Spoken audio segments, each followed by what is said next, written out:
این ویدیو قسمت دوم از آموزش لبوی مرواریدیه که توی قسمت اول تا اینجا با هم دیگه بافتیم و پیش رفتیم و توی این ویدیو میخوایم ادامه آموزش رو ببینیم و بافت این عروسک رو تکمیل کنیم. پیشا پیش مرسی بابت لایک و کامنت و انرژی قشنگتون. بریم که ویدیو رو شروع کنیم.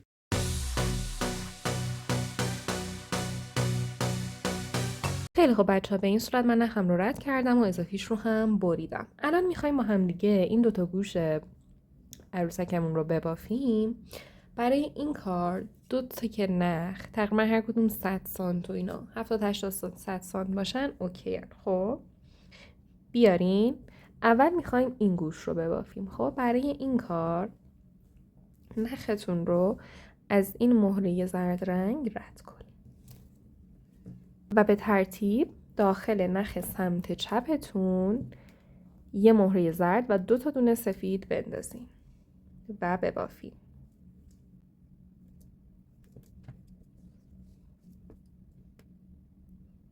نخم بچه جدیده تا 3 تا خونه اول همسر کنین و بعد بکشین. به این شکل اولین خونه‌مون تشکیل شد. خونه بعد رو نخ پایین از مهره کناری به ترتیب یک زرد و یک سفید بندازین داخل این نخ سمت راست، نخ پایینتون رو ببافین.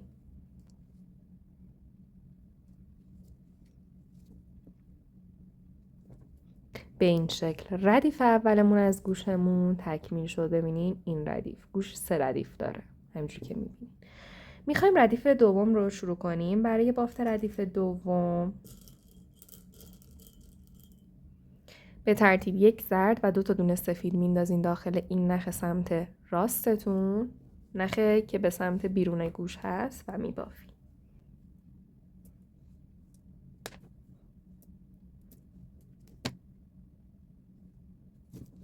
به این شکل بچه ها خونه دوم رو نخ پایین از مهره کناریش رد میشه و به ترتیب یک زرد و یک سفید داخل این نخ سمت چپ انداخته میشه و بافت میشه.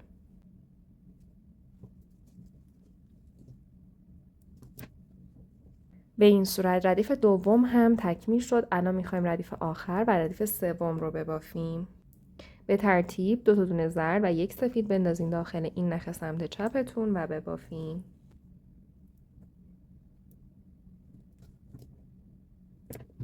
اینم از این. میرسیم سراغ آخرین خونه از آخرین ردیف. 2 تا دونه زرد بندازین داخل این نخ سمت راستتون، نخ پایین و ببافین. به این شکل بچه‌ها گوشش تکمیل شد. الان اینجا باید 2 سر نختون رو رد کنین، ببرین اضافیش رو و اوکی میشه این گوشتون دیگه. قشنگ اینجا رو رد کنین که این گوشتون یه خورده صافتر بشه. قشنگ رد که میکنین محکم بکشین. بعد این ثبات پیدا میکنه، اینم دیگه باز نمیشه.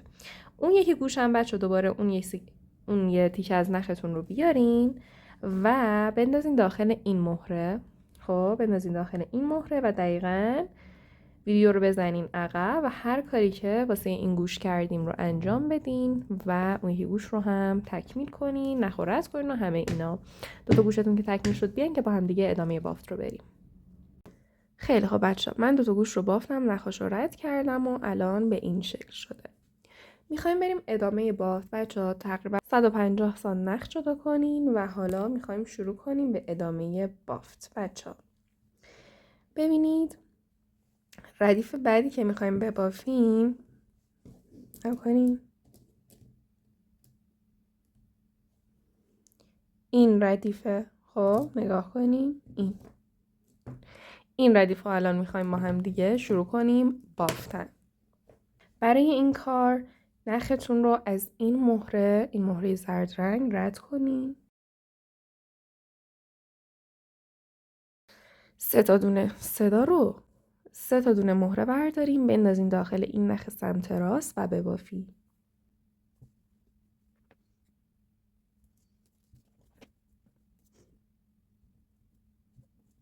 به این شکل. این هم از اولین خونه بعد دوباره بچه‌ها 3 تا دونه مهره بردارین و هر ستا رو بندازین داخل این نخ بالا و ببافین.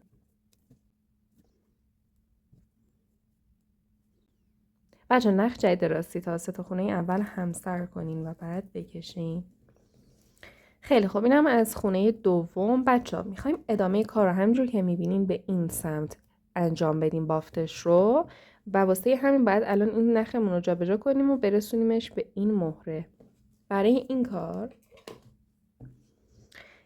این سر نخمون رو سمت راستیه رو به ترتیب از این مهره و این مهره در انتها رد میکنیم و اون یکی سر نخمون رو از این مهره این مهره و در انتها این مهره رد میکنیم.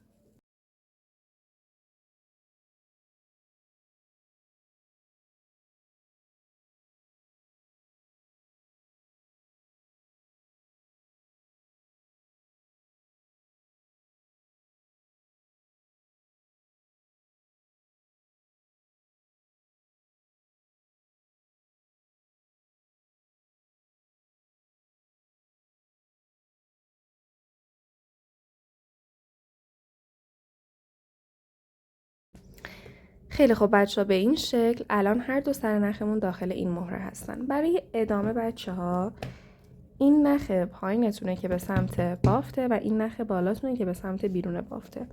این نخ پایینیه رو از این مهره کناریش رد کنین و دو تا دونه مهره بندازین. بذارین این وریش کنم. نکنین این نخ پایینه، این نخ بالا. نخ پایین رو از مهره کناریش رد میکنیم.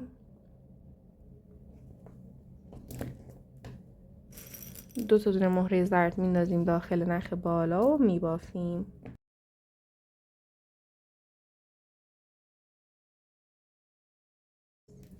به این شکل. اینم از خونه سوم. بچه ها این ردیف همینجوری که نشون دادم همه خونه های زرده و تعدادش چند تاست؟ 1 2 3 4 5 6 7 7 دونه خونه است. الان 3 تا رو بافتیم. همین روتین این خونه آخریه رو ادامه بدین. نخ پایین از مهره کناریش 2 تا دونه مهره داخل نخ بالا و ببافین. همین روند رو ادامه بدین. خونه هفتم رو میگم که با هم دیگه ببافیم. خب بچه ها اینم از خونه ششم. الان میخوام خونه هفتم و خونه آخر رو ببافیم. از این ردیف 3 تا دونه مهرهتون رو بردارین و هر سه تا رو بندازین داخل این نخ پایینتون و ببافین.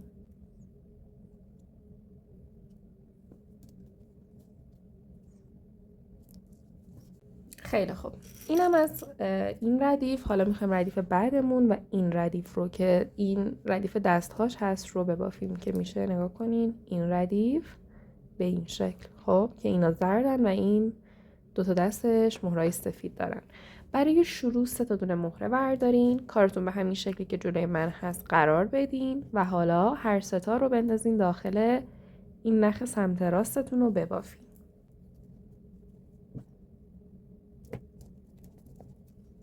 به این شکل. اینم از اولین خونه از این ردیف. خونه بعد دستهاش هستن که 3 تا دونه مهره بردارین و هر 3 تا رو بندازین داخل این نخ پایین، این نخ و ببافین.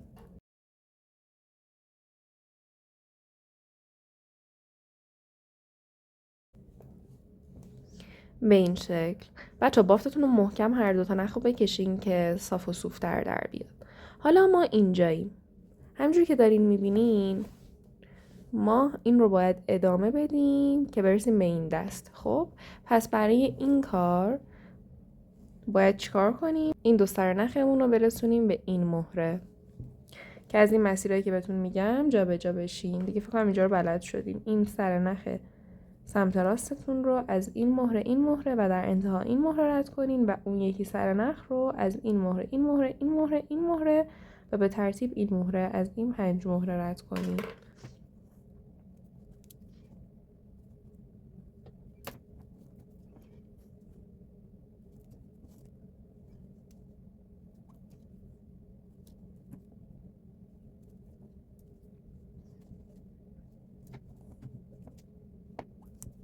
به این شکل. حالا برای ادامه بافت نخ پایینتون رو از این مهره زرد کناریش رد کنین. 2 تا دونه مهره بندازین داخل نخ بالا، زرد رنگم باشه و ببافین.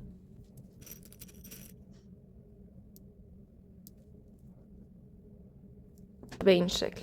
این هم از خونه سوممون. بچه ببینیم این ردیفو که داریم میبافیم 1 2 3 4 5 6 7 8 9 تا خونه داره که این دستش بود که بافتیم. الان این دوتا رو هم بافتیم، این دوتا خونه زرد رو.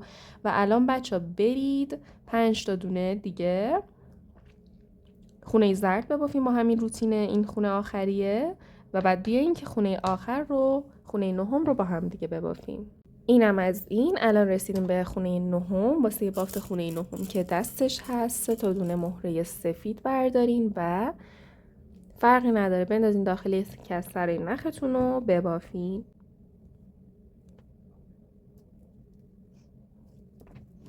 به این شکل این ردیفمون هم تکمیل شد. بچه الان برین هر دو سر نخ رو قشنگ بین کل کار رد کنین تا این دیگه باز نشه و کارتون هم یکم صاف و صوفتر و محکم‌تر شه و بعد بیاین ادامه بافت رو بریم. خیلی خب بچه ها، من نخم رو رد کردم رو اضافیش رو هم بریدم و الان کارمون تا اینجا پیش رفته. در مرحله بعد بافتمون میخوایم این دوتا پاهاش رو ببافیم. برای این کار بچه ها مثل دستاش احتیاج داریم به 2 تا تیکه نخ، تقریبا هر کدوم 100 سانت. خب حالا شروع میکنیم. من میخوام از این پای سمت چپی شروع کنم. نختون رو بچه بندازین داخل این مهره‌ای که بهتون میگم. این نه، این نه، این.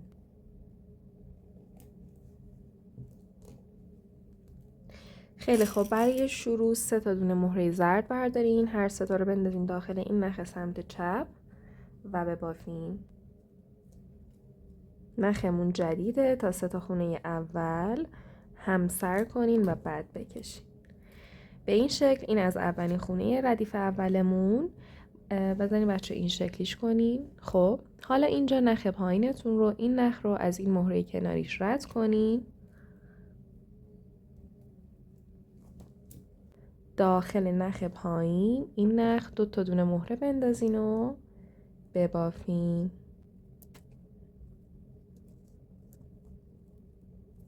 به این شکل ردیف اولمون که شامل 2 تا خونه 4 تایی هست با این ترتیب تشکیل شد. یه ردیف دیگه هم به همین شکل ببافین.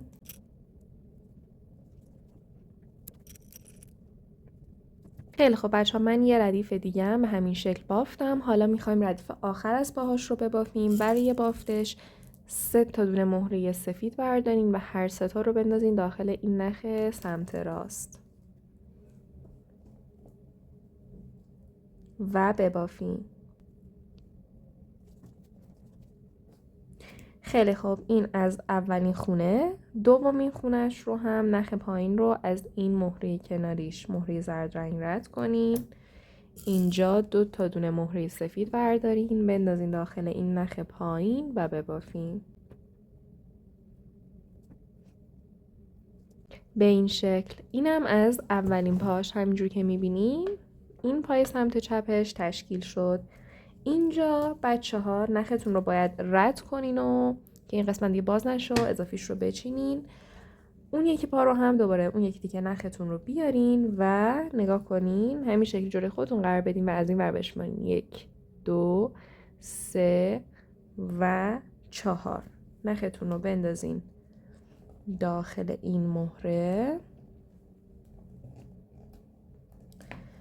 و حالا دقیقا هر کاری که واسه اون پا کردیم شروع کنیم به ترتیب اینجا انجام دادن و اون یکی پاش رو هم ببافین. نخاتون رو رد کنین و ببرین و همه اینا و بعد بیاین که با هم دیگه ادامه بدیم. خیلی خب بچه ها، ببینین من 2 تا پاش رو بافتم، نخم رو رد کردم و همه اینا. الان بچه ها باید بریم دقیقاً تا الان چه کار کردیم اینو بافتیم، دقیقاً برین یه دونه دیگه به همین شکل ببافین و بعد بیاین که با هم دیگه ادامه بدیم. خیلی خب بچه ها، ببینین من 2 تا رو بافتم و به این شکل در اومد. حالا میخوایم بریم ادامه کار. خیلی خب بچه ها، تو این مرحله میخوایم چیکار کنیم؟ ببینید بچه ها، همونجوری که میبینین من یکی از این لبوبام رو به این شکل دورش رو دورگیری کردم با مهره و دورش رو بافتم، همینجوری که دارین میبینین. الان تو این مرحله میخوایم این کار رو کنیم. یه دونه از تیکه‌هاتون رو بذارین جلوتون، تقریبا 150 سانت نخ جدا کنین و بیاین که شروع کنیم. بچه از این مهره شروع کنین، دقیقا همین شکلی که من گوشم جلوم بزنین و این مهره نختون رو واردش کنین. و به ترتیب یه زرد و 2 تا دونه سفید بندازین داخل نخ سمت چپتون و ببافین. نخ جدید تا 3 تا خونه اول همسر کنین و بعد بکشین. خیلی خب بچه ببینین این خونه اولمون به این شکل. حالا میریم سراغ خونه بعد. بچه از این به بعد توی تمامی مراحل بافت این دور خب باید چیکار کنین؟ این نخ پایینتون رو ببینین. الان یه نخ بالا داریم به سمت بالا، یه نخ پایین داریم به سمت بافتتون به سمت پایین. این نخ پایینی رو بعد از مهره کناریش، حالا تو هر جهتی که بود، رد کنین. کناری ترین مهرهش رو پیدا کنین و رد کنین و مهره اضافه کنین و توی تمامی مراحل 2 تا دونه مهره زرد اضافه میکنین به جز دست و پاهاش که این شکلی بچه‌ها باید سفید اضافه کنین. همین شکلی که الان داریم میبینین ما بعد اینجا الان 2 تا دونه سفید اضافه کنیم. اینجا رو با هم دیگه میریم، نگران نباشین. همسر بکشین. خونه بعد رو هم دقیقاً به همین منوال. نخ پایین از مهره کناریش رد میشه، 2 تا دونه میندازیم داخل نخ بالا، 2 تا سفید و میبافیم.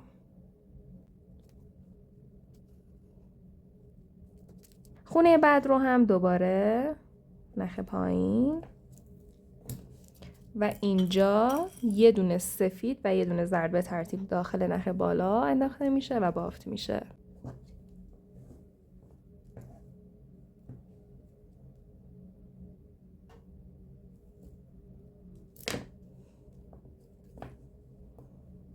به این شکل بچه‌ها.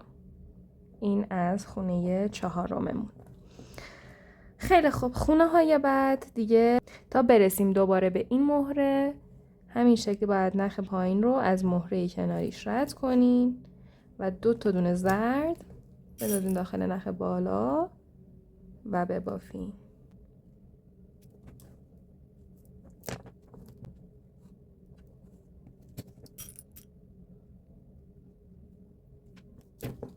خیلی خب بچه‌ها، من رسیدم الان این خونه رو بافتم.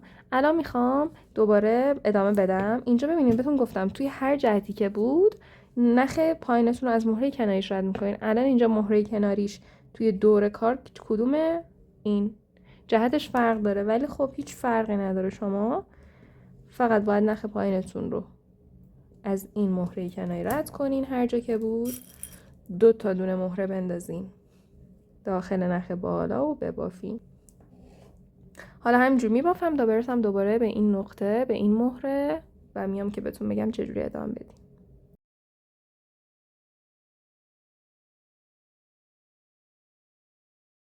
خیلی خب بچه‌ها، من الان اینجام تو این موقعیتم و الان میخوام نخ پایینم رو از این مهره رد کنم.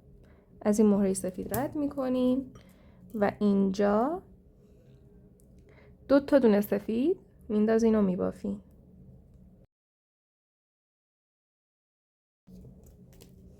ببینید بچه‌ها به این شکل. 2 تا خونه بعد رو هم با 2 تا دونه مهره سفید ببافین.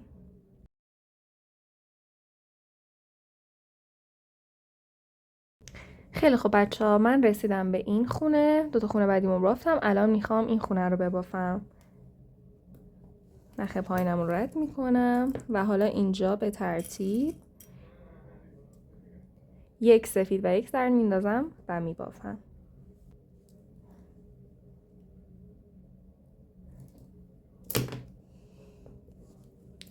به این شکل بچه‌ها. 2 تا خونه بعد رو هم با 2 تا دونه زرد میبافم.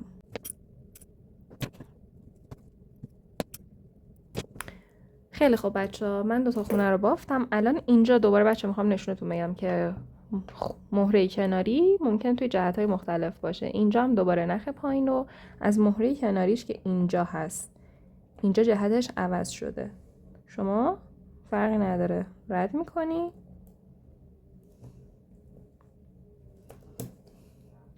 و با 2 تا زرد میبافی.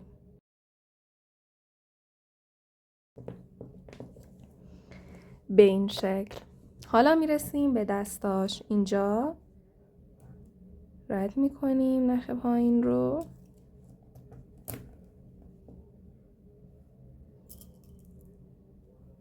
با 2 تا تونه سفید میبافیم.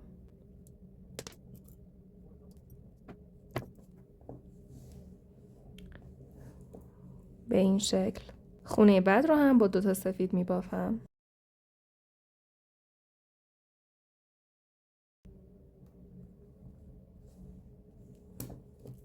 خونه بعد یه سفید و یک زرد به ترتیب میندازین داخل نخ و میبافیم.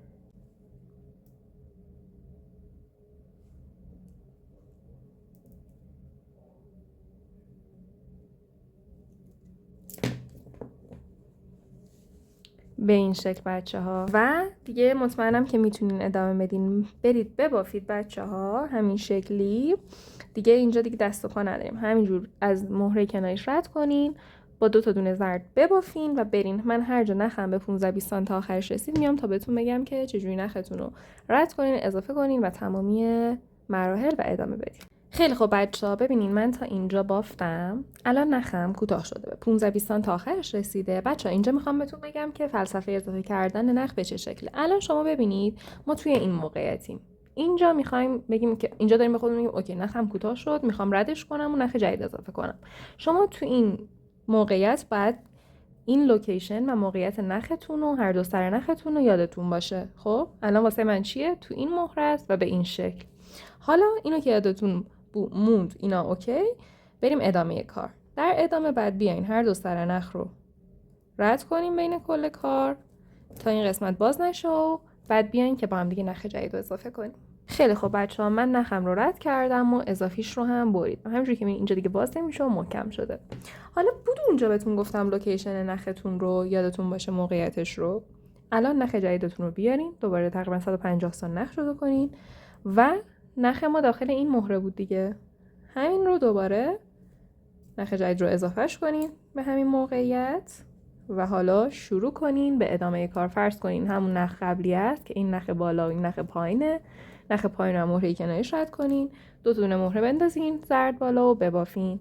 همین روند رو ادامه بدین. فقط نختون جدید تا 3 تا خونه اول همسر کنین و بکشین و بچه‌ها همینجوری ادامه بدین. هر جا نختون کوتاه شد رد کنین و اضافه کنین و همه اینا. من فقط قسمت دست رو میام بهتون میگم، ولی خب همش رو میدونم که خودتون میتونین بریم ببافین. میرم میبافم، قسمت دست میبینمتون. خیلی خب بچه‌ها، من این دور رو زدم تا اینجا و الان رسیدم به نقطه دستش و اینجا بچه‌ها نخ پایینم رو از این مهره کناری، مهره سفید دست، رد میکنم.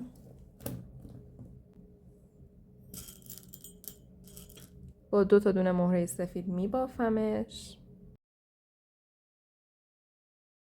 به این شکل. خونه بعد رو هم دوباره با 2 تا دونه مهره سفید میبافم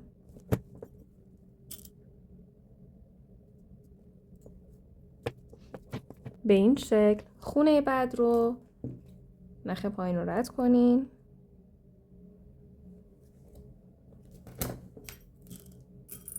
و به ترتیب یک سفید و یک زرد بندازین داخل نختون رو ببافین.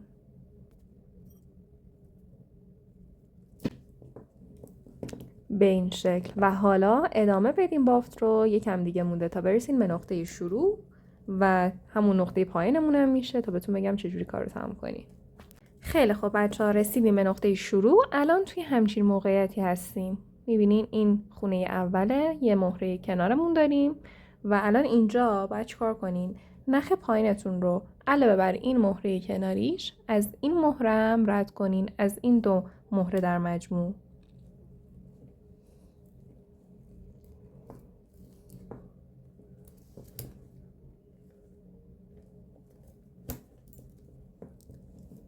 به این شکل و حالا با یه دونه مهره زرد بافت این دور رو تکمیل کنین. بندازین داخل یه سر نختون، فرقی نداره کدومو، محکم بکشین. به این صورت این تیکه بافتمون، این دور تا دور رو بافتیم با هم دیگه به این شکل. حالا برین نختون رو رد کنین و اون یکی تیکتون هم دورگیری کنین و بیاین. خیلی خوب بچه‌ها، ببینین من هر دوتا رو به این شکل دورگیری کردم. الان کاری که میخوایم بکنیم اینه که این 2 تیکه رو به هم دیگه وصل کنیم و اون ساختار نهاییمون به دست بیاد. برای این کار نخ جدا کنین، تقریبا 150 سانت نخ جدا کنین و بیاین که با هم دیگه شروع کنیم. بچه ببینین از اینجا من میخوام شروع کنم. از اینجا نخم رو وارد این تیکه میکنم، این مهره، و حالا نگاه کنیم بچه ها، اینجا یه نخ بالا دارین، یه نخ پایین. داخل این نخ بالاتون یه مهره سفید بندازین به این شکل، و حالا همین سر نخو که داخلش مهره هست از اون یکی تیکتون، الان هر جا که هستین اینجا بودیم دیگه، از قرینش توی اون یکی تیکه نخ رو رد کنین و بکشین.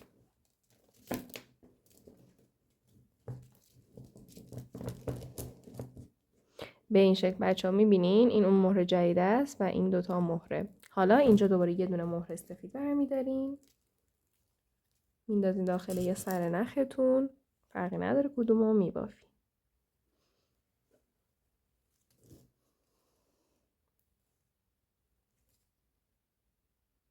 همسر کنین و بعد بکشین تا 3 تا خونه اول.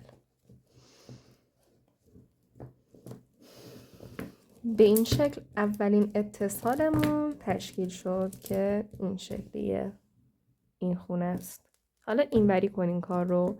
بچه از این به بعد قرار وارد یه روتین بشیم که روتینمون چیه؟ به این صورته که نخ سمت راست از مهره کناریش رد میشه، نخ سمت چپ هم از مهره کناریش رد میشه و بعد با یک دونه مهره بافت میشه.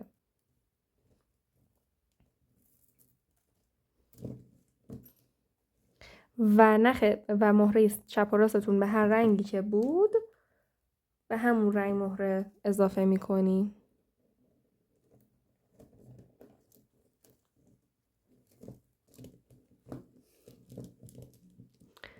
به این شکل. الان ببینین چپ و راست من سفیده، سفید اضافه میکنم، میندازم داخل یه سر نخم و میبافم.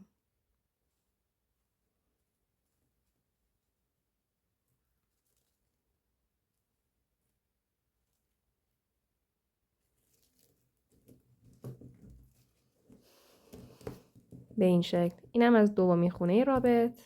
خونه بعد رو هم با همین روتین میبافم.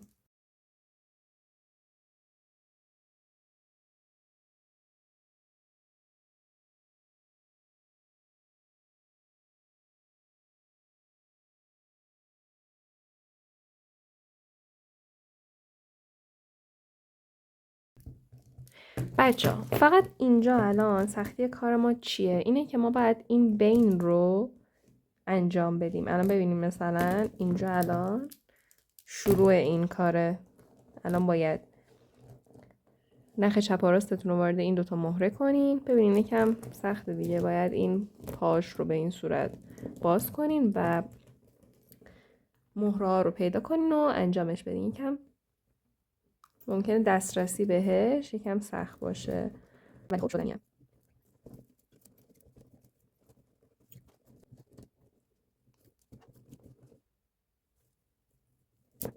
خیلی خوب بچه به این شکل. اینجا بهتر بود نخ مهرتون رو زرد انتخاب میکردیم ولی خب واقعا دیگه ببینید توی کار اصلا پیدا نیست. خب واسه همین زیاد سخت نگیرین. و حالا میبینین حالا اینجا میخوایم خونه بعد رو ببافیم. اینجا دوباره میبینین وضعیت چه شکلیه، این شکلیه. من بعد اینو اینجوری باز کنم همه چیش رو و بعد مهره ها رو پیدا کنم.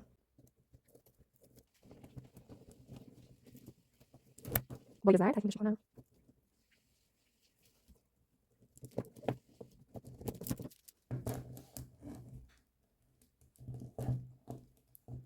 میبینیم بچه ها یه همچین شکلی و یه همچین حالتی، هم از این ور هم از این ور. همینجوری باید ادامه بدین و همه تیکه ها رو وصل کنین. همین روند رو ادامه بدیم. ما الان اینجا رو دور بزنیم، ببافیم وصل کنین، قسمت دست رو وصل کنین، ببافین. به اینجا که رسیدین، به قسمت گوشاش که رسیدین، من میام که بهتون بگم که چی کارش کنین. و اینکه بچه‌ها فلسفه اضافه کردن نخم که بهتون گفتم، هر جا نختون کوتاه شد رد کنین، اضافه کنین و ادامه بدین. خیلی خوب بچه‌ها، من همینجوری بافتم رو ادامه دادم و الان رسیدم به این تیکه، این بالای سرش، این گوشش که بهتون گفتم. خب اینجا بچه‌ها من نخستم چپ و راستم رو از مهرهای کناریش رد کردم و این شکل نکنین. الان اینجاییم، توی این موقعیت و اینجاییم. اینجا قبل از اینکه مهرم رو اضافه کنم و بافت انجام بدم، یه مدبر بیارین بچه‌ها، بندازین داخل یه سر نختون. خب و بعد مهرتون رو بندازین داخل همین نخ و ببافین.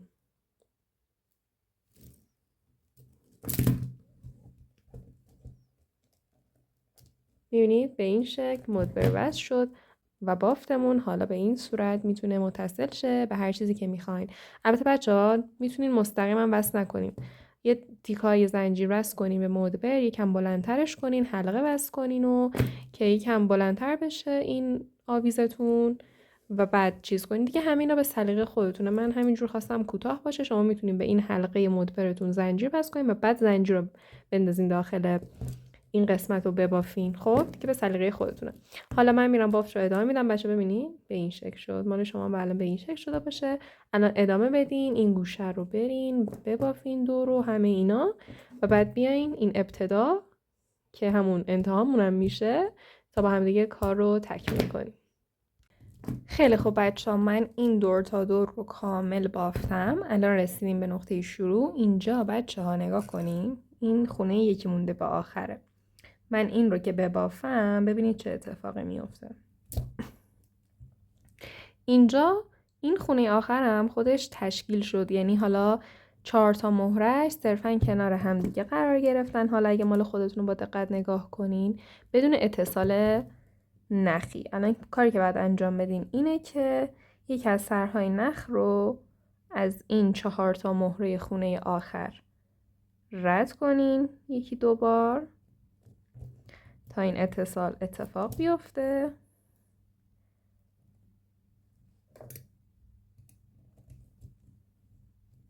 باشه اگه نختون نیومد بالا یه چی بزنین زیرش اینجوری.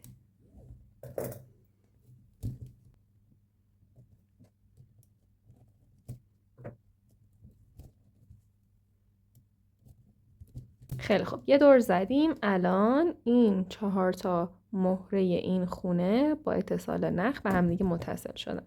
بچه برید این 2 سر نخ رو بین کل کار رد کنین و بیاین. خیلی خوب بچه ها، اینم از این آموزش. امیدوارم که از این آموزش لذت برده باشین. بچه اگه از این آموزش لذت بردین ویدیو رو لایک کنین، واسم کامنت های قشنگ بزنین، خلاصه که بهم انرژی بدین تا ویدیومون بیشتر دیده بشه، منم انرژی بگیرم و ویدیوهای بیشتری واسهتون بذارم. اگه از این آموزش لذت بردی احتمالاً به مروارید بافی علاقه‌مندی، بهت پیشنهاد میکنم که این پلیلیست مروارید بافیمون رو ببینی و لذت ببری. مرسی که تا آخر تماشا کردی. تا ویدیو بعدی، خدا نگهدار.